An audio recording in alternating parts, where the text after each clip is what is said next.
Los sapos son saturninos. Los sapos, ensombrecidos en su señorío de la acequia, miran correr el agua con ojos melancólicos, con ojos envidiosos de su libertad, porque el agua corre libre, sin volver a pasar por la tierra que ya humedeció, y lloran. Lloran porque quisieran ser como las gotas del agua que se va, que nadie sabe dónde irán a parar, que son inmortales, partículas de eternidad, átomos de infinito. Lloran. Los sapos miran los altos árboles reflejados en el agua pasajera, y les tienen envidia de cómo crecen, Ignorantes de la perspectiva, creen que los árboles tocan el cielo con las hojas de sus copas, y lloran. Lloran porque ellos se quedarán eternamente enanos, en tanto los árboles, que un tiempo fueron pequeñines, tocan ya el cielo con las hojas de sus copas. Lloran. Los sapos, echados panza arriba sobre la cálida arena, contemplan los albatros, las águilas, los ruiseñores, las golondrinas, todos los pájaros, y les muerde el diablillo de la emulación por cómo bogan, por cómo reman con sus alas en el aire. Lloran. Los sapos vieron un día allá en lo alto el paso de un aeroplano. Hacía vuelos de acrobacia. En la prueba del tirabuzón subió de modo que parecía atornillarse en el éter infinito. Se detuvo muy arriba, viró en redondo y partió cara al sol cual una flecha. Oscureció en el orbe por la millonésima parte de un segundo. Los sapos sintieron en sus carnes el frío de lo sublime, y ese día no lloraron. No lloraron. Ese día que los sapos no lloraron, mi abuela, de 60 años, se empeñó en partir. Nadie pudo disuadirla, ni yo mismo, su nieto predilecto. Lloré, pero mis lágrimas apenas lograron enternecerla. Estaba convencida de la urgente necesidad de su partida, y partió a pesar de todos, por encima de todo. Aunque la abuela era fuerte y viajes iguales solía hacer con mucha frecuencia, aquel día la razón estuvo por completo de nuestra parte. El cielo amenazaba lluvias. Negras nubes teñían el occidente y de ese lado soplaba frío viento huracanado. No tardaría, afirmaron los entendidos, 3 o 4 horas en producirse el diluvio. Pero mi abuela era una india en toda la extensión de la palabra. Quiero decir que era corajuda y valiente, no la arredraban amenazas ni peligros. La tempestad no solo no la atemorizaba, sino que hasta la seducía. Se sentía en ella como pez en el agua, en su peculiar elemento. Igual que el cielo, su corazón tronaba, por su cerebro cruzaban rayos, sus ojos no lloraban lágrimas, sino las llovían. En su alma había ruidos hecatómbicos y vientos ciclópeos. Todo en su ser era estupendo, de modo que más que un ser parecía una fuerza de la naturaleza. Además, también se gastaba sus humos de astrónoma, argumentó en tono profético que no llovería o el aguacero a mucho duraría minutos. Calzó los pies con sus mejores hojotas, se lió una liglia a la espalda, se acomodó en la cabeza la multicolor montera, cuyo barboquejo aseguró bajo el mentón, me dio un beso en la frente y se dispuso a la marcha. El lomo del corcel por toda montura arrancó a galope cual una amazona. He dicho que mi abuela tenía 60 años. En efecto, Ogliatenco se hallaba en la plena madurez de su existencia, en la mitad justa de su vida, pues por lo menos le restaban 12 lustros de sufrimientos en este valle de lágrimas. La afirmación es lógica. De todos sus antepasados, el que más joven había hecho el viaje sin vuelta, alcanzó a cumplir 128 abriles, el viejo Tenco, mi bisabuelo. Padre suyo contaba 131, y aún subía a su cabalgadura sin ayuda de nadie y participaba en las carreras de resistencia los días de jaleo. Era un yunque Ogliatenco. El cutis de su cara no tenía arrugas, ni temblor en sus piernas, ni flacidez sus carnes. Perfil enérgico, mirada de águila, adusto entrecejo, altivo andar, erguida, muy erguida la columna vertebral. Desnuda se le hubiera tomado por un bronce vivo, por una estatua. Con eso, y con decir que era un verdadero tipo de su raza, una de sus más fieles exponentes, queda hecho su retrato. Ogliatenco corría, quebradas, llanos inmensos, abruptos desfiladeros, sospechosas encrucijadas, todo lo atravesó. ¡Qué velocidad! ¡Qué vértigo! Exhalación en marcha. Si hubiera dicho que orgulloso de su jinete, el potro volaba sobre la tierra como el Pegaso de la fábula. ¡Qué vértigo! 40 leguas más allá, un hijo de Ogliatenco agonizaba enfermo de la picadura de la víbora. Y aunque le habían dicho que el mal era incurable y que de fijo le hallaría cadáver, ella corría. Corría llevando su angustia por todo incentivo, su ternura por todo bálsamo, su amor por toda medicina. Era la madre de ayer, de hoy, de siempre, en carne y hueso. 3 horas hacía que Ogliatenco continuaba su carrera, cada vez más firme en su propósito, acelerando segundo a segundo el anhelo de llegar para arrojarse en los brazos del hijo dolorido. Ya le parecía que no llegaba nunca, que no llegaba. Una lechuza, luciendo gruesos lentes de carey, graznó sobre su cabeza, y Ogliatenco masculló una maldición. El sol se hundió. De repente se desató la tormenta. Truenos, rayos, granizo. El caballo, asustado, se detuvo. Ogliatenco le hincó las espuelas en los ijares, pero fue inútil.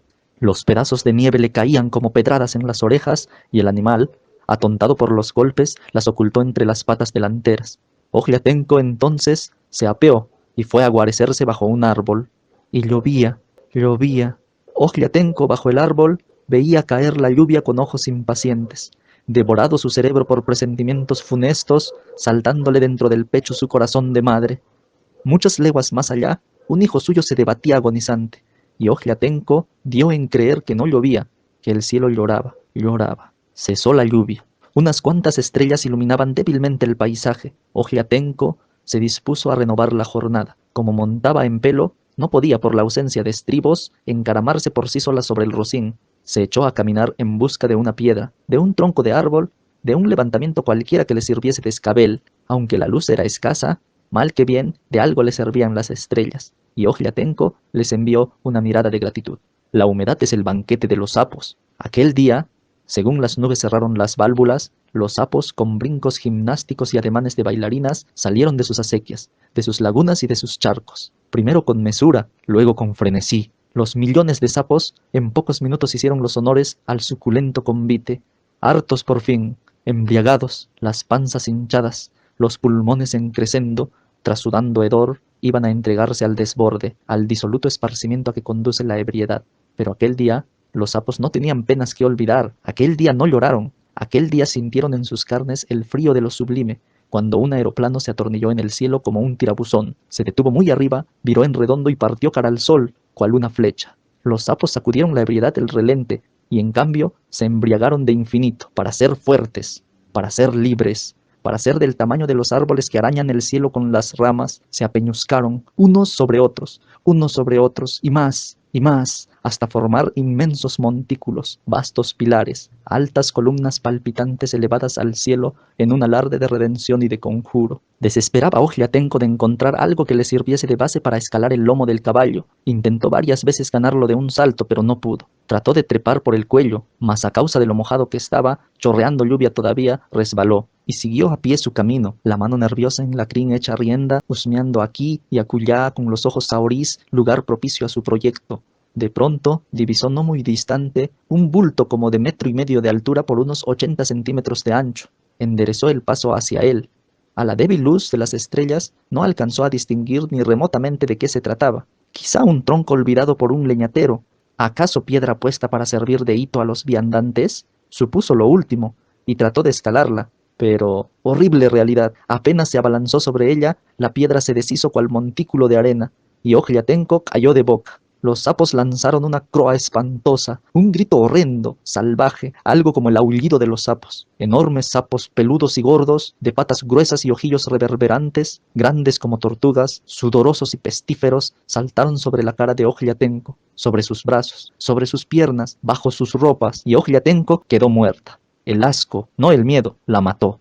Todos los otros montículos de sapos, todos los otros pilares, todas las otras columnas palpitantes elevadas al cielo en un alarde de redención y de conjuro, oyeron la croa, el grito, el aullido macabro, y como la alarma hizo presa de ellos, los sapos, desbandándose en tropelía, redujeron a la nada su obra gloriosa, su pensamiento formidable, y echaron a correr sobre la tierra enlodada, sucia, otra vez a sus lagunas, otra vez a sus acequias, otra vez a sus charcos, y lloraron. Ellos saben que el agua correrá libre, que las gotas de mañana no serán las de hoy, y lloran. Lloran porque ellos continuarán lo mismo, con las mismas deformes cabezas, con las mismas patas anquilosas, con las mismas panzas hediondas. Lloran. Ellos saben que los árboles seguirán creciendo hasta atravesar el cielo, hasta perforarlo con las puntas de sus copas, y lloran. Lloran porque ellos serán siempre tan chicos, tan invisibles, tan poca cosa, que un animal cualquiera, un asno, un hombre, podrá aplastarlos con el peso de sus cascos. Lloran.